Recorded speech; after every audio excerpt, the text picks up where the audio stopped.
समुद्री तूफान बिपरजॉय की पेशकदमी जारी है। साइक्लोन कराची से 350 किलोमीटर दूर। तूफान 15 जून को केटी बंदर और भारतीय गुजरात के दरमियान टकराएगा।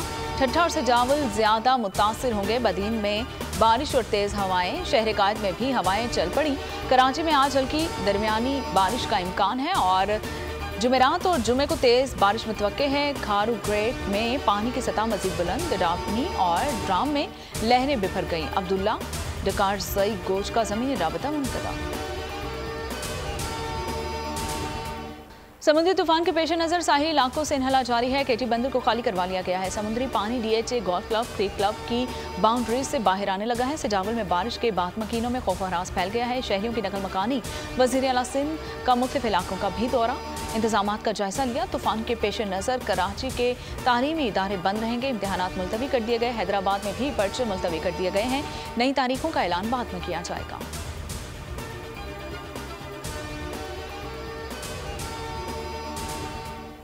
कराची में दफा 144 के खिलाफ वर्जी पर कार्रवाई की गई और साहिल जाने वाले 17 अफराद को गिरफ्तार कर लिया गया। मुकदमा दर्ज। सिंध बिल्डिंग कंट्रोल अथॉरिटी का एक्शन। मखदूश इमारतों में कायम दुकानों को सील कर दिया गया। वज़ीर इत्तलात सिंध शर्जील मेमन की बोल न्यूज़ के प्रोग्राम नेशनल डिबेट में बातचीत। कहा तूफान से 76,000 लोग मुतासिर हो सकते हैं। 56,000 लोगों को महफूज मुकामात पर मुंतकिल कर दिया गया है। कराची से बिलबोर्ड्स हटा दिए। बोले ये कोई तफरी नहीं, अवाम बिला ज़रूरत घर से ना निकले।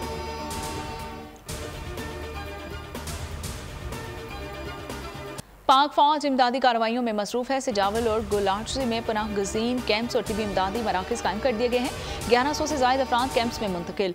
DG रेंजर्स सिंध का शाह बंदर, सिजावल, ठट्ठा और बदीन की साहली पट्टी का हंगामी दौरा। पाक बहरिया की सिंध बलूचिस्तान के साहली इलाकों में इमदादी कार्रवाइयाँ। शाह बंदर के नवाही इलाकों से सैकड़ों अफराद को महफूज मुकामात पर मुंतकिल कर दिया गया। पाक बहरिया के जहाज़ों के खुले समंदर में पेट्रोलिंग। दर्जनों माहीगीरों को रेस्क्यू किया।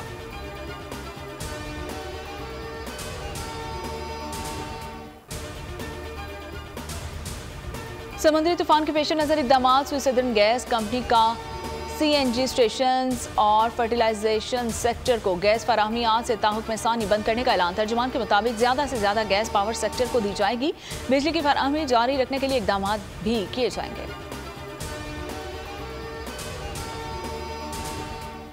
दिफाई तनसीबात और आर्मी के प्रोहिबिटेड एरियाज शामिल हैं। ऑडियो एविडेंस है, वीडियो एविडेंस है, लोगों के इकबाली बयान हैं। ये लोग जो हैं ये इंसाफ के कटहरे में लाए जाएंगे और ये अपने अंजाम को जो है ये पहुँचेंगे।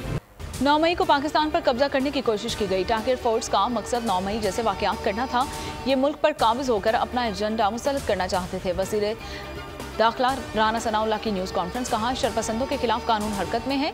किसी ने जुर्म किया या कोई गुमराह साबित हुआ तो सबको सजा मिलेगी। PTI का रद्द-ए-अमल। बयान में कहा कि वज़ीर दाखिला कातिलाना हमले की तहकीकात को सबूताश कर रहे हैं। वफाकी वज़ीर खुद इस हमले में नामजद हैं। शफाफ तहकीकात हुई तो राना सनाउल्लाह नहीं बचेंगे। सानेहा 9 मई केस में शाह महमूद कुरैशी की 19 जून तक जमानत मंजूर। इंसदाद दहशतगर्दी अदालत ने जलाओ घेराव केस में असद उमर की जमानत में 27 जून तक तौसीह कर दी। PTI रहनुमा उमर अयूब ने जुडिशल कॉम्प्लेक्स तोड़ फोड़ केस में दरख्वास्त जमानत कबल अज गिरफ्तारी वापस ले ली है। साबिक सूबाई वजीर पंजाब अली अफजल शाही को गिरफ्तार कर लिया गया। शरीयत को अक़लियत में बदलने की कोशिश हो रही है। कराची में इलेक्शन हुआ है मिस्टर चेयरमैन, उसमें जमात इस्लामी और प्लस उसके एलाइज हाउस के अंदर 193 है और उसके साथ जो पीपल्स पार्टी है और उनके एलाइज हैं वो हाउस के अंदर 173 है। कराची मेयर इलेक्शन का मामला सेनेट पहुंच गया। जमात इस्लामी और तहरीक इंसाफ का वॉकआउट। सेनेटर मुश्ताक अहमद ने कहा कि कराची में अक्सरियत को अक़लियत में बदलने की कोशिश की जा रही है। सिंध पुलिस सियासी वफादारियां तब्दील करवा रही है। जमात इस्लामी और इत्तेहादियों की तादाद 193 है। पीपल्स पार्टी अरकान की तादाद 173 है।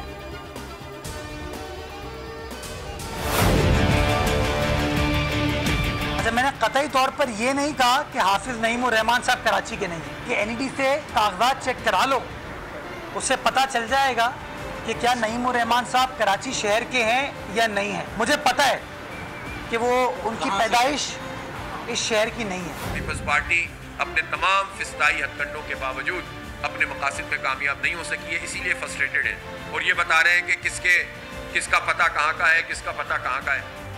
तो मेरे बारे में कह रहे हैं कि इनका पता, ये तो इन्होंने पैदा ही हैदराबाद में हुए थे। मेयर कराची के इंतखाब पर चीफ जस्टिस सुप्रीम कोर्ट आज खुद नोटिस लें। नईम उर रहमान का मुतालिबा, कहा पीपल्स पार्टी तमाम तर हथकंडों के बावजूद मतलूबा नंबर पूरे नहीं कर सकी। मुर्तजा वहाब बोले सियासी मामलात अदालत में नहीं जाने चाहिए, अदालतें दूसरे केसेस सुने।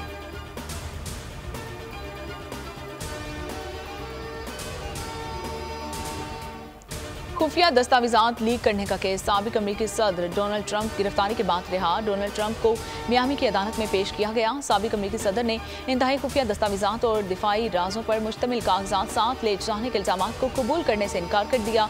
ट्रंप अदालत से रिहाई के बाद फ्लोरिडा के लिए रवाना। चेयरमैन नादरा तारिक मलिक मुस्ताफी हो गए। वज़ीर आज़म से मुलाकात में इस्तीफा पेश किया। तारिक मलिक को बैरून मुल्क जाने से रोक दिया गया। सराय के मुताबिक हुकूमत ने तारिक मलिक का नाम स्टॉप लिस्ट में शामिल कर लिया। चेयरमैन नादरा तारिक मलिक के खिलाफ नैब और FIA में तहकीकात जारी। तिजारत 75 साल के बाद शुरू हुई है। तकरीबन 1/3 खाम तेल जो है वो रूस से कम नरखों पे मंगवाएंगे। में थोड़ा वक्त, कुछ महीने लगेंगे। जैसे जैसे तरसील बढ़ती चली जाएगी वैसे वैसे आप देखेंगे कि आवाम को फायदा पहुंचता चला जाए। रूसी तेल के सम्राट अवाम तक पहुंचने लगे, थोड़ा वक्त लगेगा। फिलहाल ओपेक ममालिक हमारी पहली तरजीहात रहेंगे। मुसद्दिक मलिक का बोल न्यूज के प्रोग्राम आज की ताज़ा खबर में बयान, कहा रूस 1/3 तेल कम कीमत पर हासिल करेंगे। खाम तेल की तिजारत 75 साल बाद शुरू हुई है। अज़रबैजान से मुआहिदा हो चुका है। हर माह एक LNG कार्गो आएगा। तुर्कमेनिस्तान से गैस लाना चाहते हैं। और ओपन मार्केट में डॉलर 7 रुपए सस्ता हो गया। अमेरिकी करेंसी की कीमत कम होकर 298 रुपए हो गई। Chairman Pakistan forex association Malik Bostan कहते हैं कि स्टेट बैंक से एक्सचेंज कंपनीज को $5 मिलियन मौसूल हुए हैं। आज मजीद 5 मिलियन मिल जाएंगे। ओपन मार्केट में डॉलर और नीचे आएगा।